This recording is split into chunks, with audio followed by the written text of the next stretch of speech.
Channel को subscribe करें एवं बेल आइकन को प्रेस करें ताकि आपको लेटेस्ट नोटिफिकेशन मिलते रहें। नमस्कार साथियों, एजुकेशन स्पेशल यूट्यूब चैनल के माध्यम से आप सभी का स्वागत है। साथियों, आज हम कक्षा 11वीं भूगोल के प्रश्न बैंक के बारे में चर्चा करेंगे। महत्वपूर्ण प्रश्नों को जानेंगे और उनको समझने का प्रयास करेंगे। समझने से पहले यदि आप चैनल पर नए हैं और आप पहली बार इस चैनल पर आए हैं तो सबसे पहले आप चैनल को सब्सक्राइब कर लें, बेल आइकन को प्रेस कर लें ताकि आने वाले वीडियो के नोटिफिकेशन आपको मिलते रहेंगे। साथ ही साथ पूरे वीडियो को अंत तक देखें ताकि पूरी खबर आपको स्पष्ट रूप से समझ में आ सके।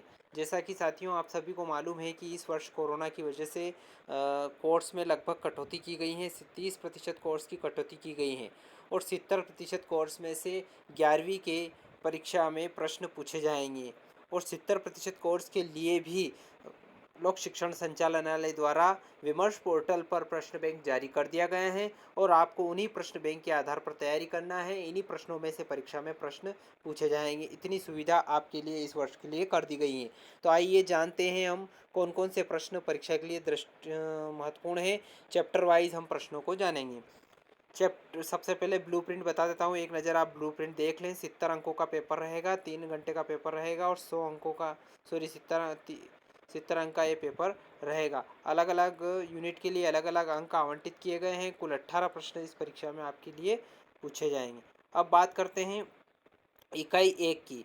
इकाई 1 है भूगोल एक विषय के रूप में। इस चैप्टर के कौन कौन से प्रश्न आपको देखना है। सर्वप्रथम भूगोल शब्द का प्रयोग किसने किया। दूसरा प्रश्न है निम्न से भौतिक भूगोल की शाखा कौन सी है। 4 ऑप्शन दे रखे हैं। तीसरा है आर्थिक भूगोल मानव भूगोल का एक अंग है, सत्य है या असत्य। मनुष्य निर्वाह के लिए अपने आसपास के संसाधन पर निर्भर रहता है, सत्य या असत्य। भूगोल रिक्त स्थान का वर्णन है। भूगोल के अध्ययन के उपागम लिखिए। क्रमबद्ध उपागम एवं प्रादेशिक उपागम में अंतर लिखिए। जीपीएस पद्धति और जीआईएस पद्धति क्या है। भूगोल का सामाजिक विषय से संबंध स्पष्ट कीजिए। भूगोल विषय का महत्व स्पष्ट कीजिए। 11वां प्रश्न है मानव भूगोल की विभिन्न शाखाओं का वर्णन कीजिए। 12वां प्रश्न है एक वैज्ञानिक विषय के रूप में भूगोल किन 3 वर्गीकृत प्रश्नों से संबंधित है। और 13वां प्रश्न है भूगोल के अध्ययन में क्रमबद्ध उपागम एवं प्रादेशिक उपागम का संक्षिप्त वर्णन कीजिए। तो साथियों ये थे चैप्टर फर्स्ट के यूनिट फर्स्ट के 13 क्वेश्चन। इंपॉर्टेंट प्रश्न आपको इन्हीं में से तैयारी करना है, इनके अलावा आपको तैयारी नहीं करना है। अब इकाई 2 की जान लेते हैं। इकाई 2 पृथ्वी की आंतरिक संरचना, महाद्वीपों और महासागरों का वितरण। इसमें सबसे पहले ऑब्जेक्टिव क्वेश्चन देख लेते हैं। निम्नलिखित में कौन सा स्थल मंडल को वर्णित करता है। 4 ऑप्शन दे रखे हैं, इसमें देख लें। फिर दूसरा प्रश्न है निम्न में से सर्वप्रथम यूरोप, अफ्रीका, अमेरिका के साथ स्थित होने की संभावना व्यक्त की। इसमें भी 4 ऑप्शन दे रखे हैं। तीसरा प्रश्न है पोलर फ्लिंग बल च्वंस्त सीमम पदः वितंब निम्नलिखित में किससे संबंधित है। इसी प्रकार भूपर्पटी और क्रोड के मध्य कौन सी परत स्थित है। और पैंथालासा है। इसके बाद पृथ्वी की सबसे ऊपरी परत है। और 7वां प्रश्न है सत्य असत्य में भारतीय प्लेट में भारत और ऑस्ट्रेलिया महाद्वीप भाग आते हैं। प्लेट विवर्तनिकी सिद्धांत के अनुसार मुख्य प्लेटों की संख्या 8 है। भूक्रोड पृथ्वी की ऊपरी परत है। बेनगर बेगनर ने विशाल महाद्वीप महासागरीय भाग को पेंजिया कहा। सत्य सत्य प्राथमिक तरंगे धरातल पर सबसे पहले पहुंचती है। सत्य सत्य 12वां है गुरुत्वाकर्षण भूगर्भ की जानकारी का प्रत्यक्ष स्रोत है। और लेखोलिथ गुम्बदनुमा अंतर्वेदी चट्टाने हैं। सत्य या असत्य। टीलाइट आग्नेय चट्टाने सत्य या असत्य। और भूकंप की तीव्रता का मापक रिक्त स्थान मापक है। इसी प्रकार अगला रिक्त स्थान है 16वां प्रश्न पेंजिया का उत्तरी भाग कहलाता है। 17वां प्रश्न अंगारा लैंड व गोंडवाना लैंड के मध्य रिक्त स्थान सागर स्थित है। और पृथ्वी की संरचना रिक्त स्थान है। 19वां प्रश्न है रिंग ऑफ फायर क्या है। 20वां प्रश्न आज तक का सबसे बड़ा गहरा प्रभेदन किस महासागर में किया गया है। भूकंपी तरंगे सबसे पहले किस केंद्र में अनुभव की जाती हैं। सिस्मोग्राफ द्वारा क्या ज्ञात किया जाता है। 23वां प्रश्न है सागरी अधस्थल विस्तार परिकल्पना किससे ने प्रस्तुत की थी। महाद्वीपी साम्य से क्या आशय है और टीलाइट से क्या आशय है। ये 25वां प्रश्न है। 26वां प्रश्न है भूकंपी छाया क्षेत्र किसे कहते हैं। बैथोलिथ क्या है।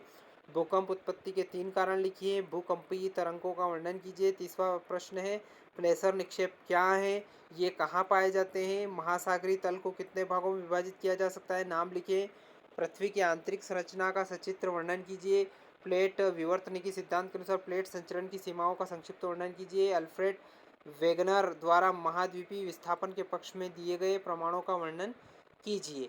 इसी प्रकार अगला 35वां प्रश्न है, महाद्वीपीय सिद्धांत एवं प्लेट विवर्तनिकी सिद्धांत में अंतर बताइए। और 36वां प्रश्न है, महाद्वीपीय विस्थापन सिद्धांत के पक्ष में दिए गए प्रमाणों का वर्णन कीजिए। अब बात करते हैं इकाई 3। इकाई 3 है खनिज एवं शेल भू आकृतिक प्रक्रियाएं के महत्वपूर्ण प्रश्न। पहला प्रश्न है, भू परपटी संचालित होती हैं। इसमें 4 ऑप्शन है, देख सकते हैं। दूसरा है, रिक्त स्थान है अपक्षय रिक्त स्थान निर्माण की प्रक्रिया है। तीसरा प्रश्न है, अपक्षय मृदा निर्माण में सहायक है, सत्य असत्य। गुरुत्वाकर्षण बल के अभाव में अपरदन अपक्षय और निक्षेपण संभव नहीं है, सत्य असत्य। अनाच्छादन का शाब्दिक अर्थ क्या है?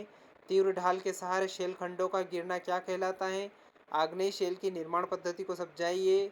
अवसादी शेल की 3 विशेषताएं लिखिए। पटल विरूपण से क्या आशय है? किन्हीं 2 अंतर्जनित भू आकृतिक प्रक्रियाओं के नाम लिखिए। वृहत संचलन क्या है? वृहत संचलन के कोई 2 कारक लिखिए। 13वां प्रश्न है, रासायनिक अपक्षय विभिन्न कारकों के नाम लिखिए। 14वां प्रश्न है, अपरदन किसे कहते हैं? अपरदन के कारकों के नाम बताइए। 15वां प्रश्न है, मृदा निर्माण की प्रक्रिया का संक्षेप में वर्णन कीजिए।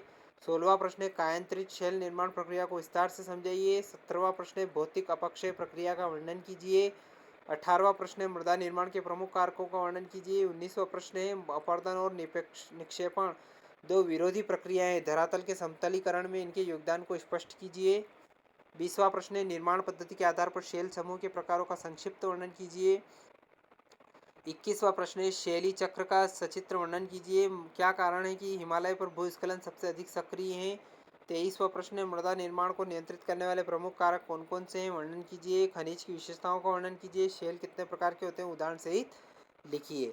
अब बात करते हैं इकाई 4 के महत्वपूर्ण प्रश्नों की।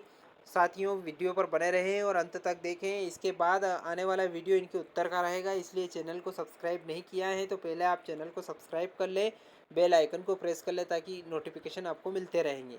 वायुमंडल का संगठन, सौर विकिरण, ऊष्मा संतुलन एवं तापमान, विश्व की जलवायु एवं जलवायु परिवर्तन, ये इकाई 4 के अंतर्गत हैं। इसके महत्वपूर्ण प्रश्न जान लेते हैं। सबसे पहले ऑब्जेक्टिव प्रश्न, निम्नलिखित प्रकार के बादलों में सबसे ऊंचा बादल कौन सा है? 4 ऑप्शन दे रखे हैं, देख सकते हैं। निम्न में से वह कौन सी प्रक्रिया है जिसके द्वारा जल द्रव से गैस में बदल जाता है? इसके बाद निम्नलिखित में कौन सा वायु की उस दशा को दर्शाता है जिसमें नमी अपनी पूरी क्षमता के अनुरूप होती है? सापेक्ष आर्द्रता, निरपेक्ष आर्द्रता, विशिष्ट आर्द्रता, संतृप्त हवा। अब रिक्त स्थान देख लेते हैं। वायु के लंबवत संचलन से होने वाले ताप का स्थानांतरण रिक्त स्थान कहलाता है। सबसे अधिक सूर्य का उपोष्ण कटिबंधीय मरुस्थलों पर प्राप्त होता है, सत्य असत्य? पृथ्वी भू आप है, सत्य असत्य? जल वाष्प का जल के रूप में बदलना संघनन कहलाता है। पर्वतीय क्षेत्रों में पवना विमुख ढाल पर सबसे अधिक वर्षा होती है, सत्य असत्य? कुहासा पहाड़ों की तुलना में मैदानों में अधिक पाया जाता है, सत्य असत्य? कपासी मेघ परतदार होते हैं, सत्य असत्य? इसके बाद अगला प्रश्न है, तापमान के व्युत्क्रमण में ऊंचाई के साथ तापमान पर क्या प्रभाव पड़ता है? 9वां प्रश्न है, जब 2 भिन्न प्रकार की वायु राशियां मिलती है तो उनके मध्य सीमा को क्या कहते हैं? भूमध्य रेखा के निकट किस प्रकार की वर्षा होती है? औसांक क्या है? 12वां प्रश्न है, वर्षा की बूंदें जब बर्फ के छोटे टुकड़ों में परिवर्तित हो पृथ्वी में गिरती है तो उसे क्या कहते हैं? 13वां प्रश्न, आर्द्रता किसे कहते हैं? 14वां प्रश्न, तापमान के सामान्य ह्रास दर से क्या आशय है? 15वां प्रश्न है, प्लैंक का नियम लिखिए। और 16वां प्रश्न है, बादल कैसे बनते हैं? 17वां प्रश्न है, क्षोभ मंडल को जीवनदायिनी परत क्यों कहा जाता है? पार्थिव विकिरण क्या है? ग्रीन हाउस प्रभाव से क्या आशय है? 20वां प्रश्न है, वृष्टि सहायक क्षेत्र से आप क्या समझते हैं? 21वां प्रश्न, वर्षा के प्रकारों का संक्षिप्त वर्णन कीजिए। 22वां प्रश्न है, पृथ्वी की सतह पर सूर्यताप में भिन्नता के कारणों का वर्णन कीजिए। अब 23वां प्रश्न, वायुमंडल की संरचना का सचित्र वर्णन कीजिए। तापमान के वितरण को नियंत्रित करने वाले कारकों का वर्णन कीजिए। 25वां, उन प्रक्रियाओं की व्याख्या करें जिनकी द्वारा पृथ्वी तथा इनके वायुमंडल द्वारा ऊष्मा संतुलन बनाए रखते हैं। 26वें प्रश्न की जानेंगे, वायुमंडल के संगठन की व्याख्या करें। पृथ्वी की सतह पर सूर्यताप में भिन्नता को प्रभावित करने वाले कारक कौन कौन से हैं? और 28वां प्रश्न, किसी भी स्थान पर वायु के तापमान को प्रभावित करने वाले कारक कौन कौन से हैं? ऊंचाई, विस्तार, घनत्व तथा पारदर्शिता के आधार पर बादलों के प्रकार बताइए और उत्पत्ति के आधार पर वर्षा के प्रकार बताइए। अब इसके बाद इकाई 5, महासागरीय जल और महासागरीय जल संचलन। प्रश्न है, महासागरीय जल के ऊपर एवं नीचे गति किससे संबंधित है? 4 ऑप्शन है, जब चंद्रमा एवं सूर्य एक दूसरे के समकोण पर होते हैं तो किस प्रकार ज्वार आता है? गल्फ स्ट्रीम की स्वभाव वाली धारा है, लेब्राडोर की धारा है। इसमें 4 ऑप्शन दे रखे हैं। प्रश्न में देख लें, चारों प्रश्न में, और इनके उत्तर आपको लिखना है। रिक्त स्थान जान लेते हैं। 2 रिक्त स्थान महत्वपूर्ण है। गर्म महासागरीय धाराएं ठंडे क्षेत्रों के तापमान को रिक्त स्थान देती हैं। धाराओं की पहचान उनके रिक्त स्थान से होती है। 7वां प्रश्न, उष्ण उपोष्ण कटिबंधीय क्षेत्रों महाद्वीपों के पश्चिमी तटों पर कौन सी जलधाराएं बहती है? तरंग की 3 विशेषताएं लिखिए। संसार के प्रमुख मत्स्य केंद्र समुद्री क्षेत्रों में पाए जाते हैं। तापमान के आधार पर महासागरीय धाराओं को कितने भागों में बांटा गया है? नाम लिखिए। ज्वार भाटा का महत्व लिखिए। 12वां प्रश्न है, ज्वार भाटा क्या है? इसके प्रकारों का वर्णन कीजिए। 13वां प्रश्न है, कायांतरित शेल क्या है? इसके प्रकार एवं निर्माण पद्धति का वर्णन कीजिए। घन खनिज शब्द को परिभाषित कीजिए एवं प्रमुख प्रकारों के खनिजों के नाम लिखिए। अब इकाई के 6 के महत्वपूर्ण प्रश्न है। पृथ्वी पर जीवन और जैव विविधता। पहला प्रश्न है, निम्नलिखित कौन से जैव मंडल में सम्मिलित है? दूसरा प्रश्न है, प्रकाश संश्लेषण प्रक्रिया के दौरान प्रकाश की उपस्थिति में कार्बन डाइऑक्साइड जल के साथ मिलकर क्या बनाती है? तीसरा प्रश्न है, वर्ष 1992 में किस देश में पृथ्वी सम्मेलन हुआ था? चौथा प्रश्न है, नेशनल पार्क व पशु विहार निम्न में से किस उद्देश्य के लिए बनाए गए हैं? ऑप्शन देख लें आप, 4 ऑप्शन सब में दे रखे हैं। जीवनदायिनी वायु किसे कहते हैं? पर्यावरण असंतुलन का परिणाम है। संकटापन्न प्रजाति निम्न में सम्मिलित है। अगला प्रश्न है, मानव आनुवंशिक रूप से किस प्रजाति से संबंध है? एक शब्द में उत्तर। जैविक और अजैविक तत्वों के योग से रिक्त स्थान बना है। जीवधारी और पर्यावरण के बीच रासायनिक तत्वों का चक्रीय प्रवाह कहलाता है। विशेष परिस्थितियों में पादप व जंतुओं के अंतर संबंध के कुल योग रिक्त स्थान कहते हैं। मानव आनुवंशिक रूप से रिक्त स्थान प्रजाति से संबंधित हैं। इसके बाद अगला प्रश्न है, किसी प्रजाति में जीन की विविधता ही जैव विविधता है।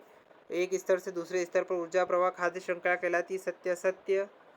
इसके बाद पर्यावरण संरक्षण की अंतर्राष्ट्रीय संस्था का पूरा नाम लिखिए। पारितंत्र क्या है? अगला प्रश्न है, पारितंत्र के कितने प्रकार के होते हैं? नाम लिखिए। हॉट स्पॉट से आप क्या समझते हैं? जैव विविधता ह्रास के 2 कारण। घास भूमि बायोम की 2 विशेषताएं लिखिए। अपघटक क्या है?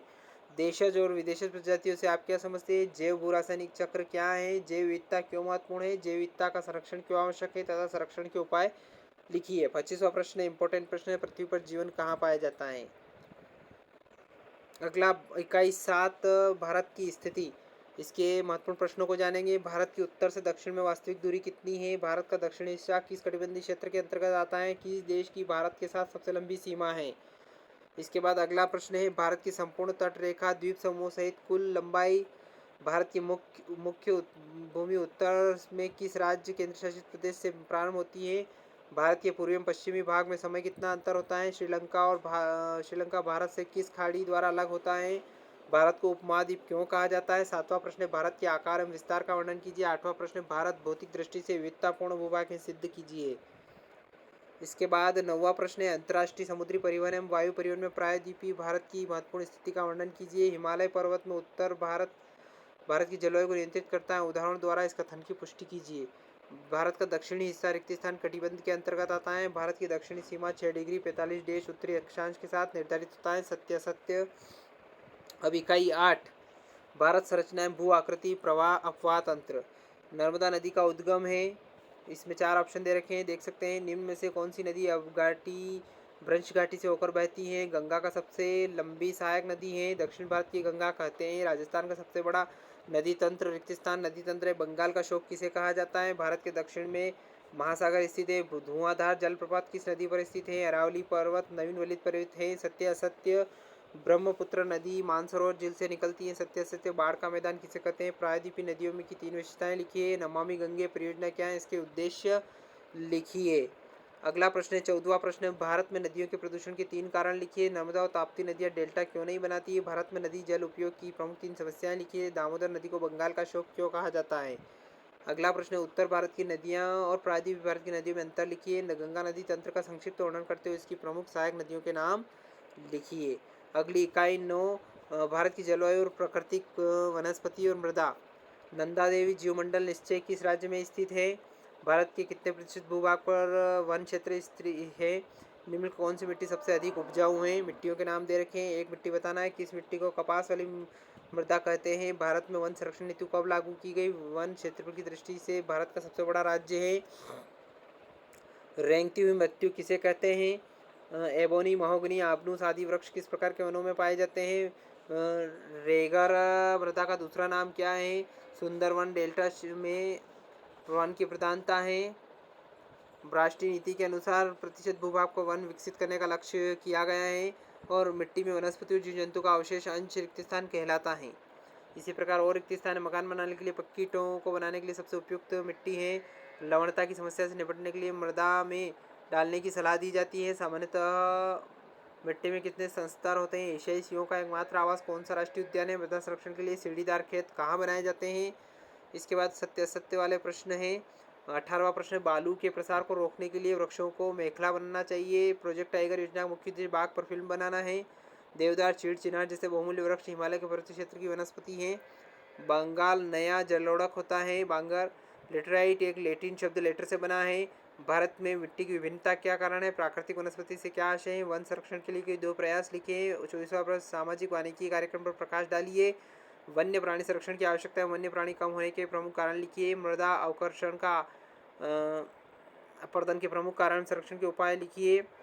28 और भारत में कितने प्रकार की मिट्टी पाई जाती है और काली मिट्टी का वितरण और विशेषता लिखिए। भारत में कितने प्रकार के वन पाए जाते हैं? पर्णपाती वनों का वर्णन कीजिए। वन मानव और जीव जंतुओं के लिए आवश्यक है, कथन सिद्ध कीजिए। मृदा का सर्वाधिक व्यापक और सर्वाधिक उपजाऊ प्रकार कौन सा है? जल और वन संरक्षण के लिए भारत सरकार द्वारा क्या कदम उठाए गए हैं? जलवायु परिस्थिति वनस्पति परिस्थिति के आधार भारतीय वनों कितने प्रकार बांटा गया है? संक्षिप्त वर्णन कीजिए। तो साथियों, ये थे कक्षा 11वीं भूगोल के महत्वपूर्ण प्रश्न। आशा करता हूँ कि पूरा वीडियो आपको पसंद आया होगा। यदि वीडियो पसंद आए तो लाइक करें, शेयर करें, कमेंट करें।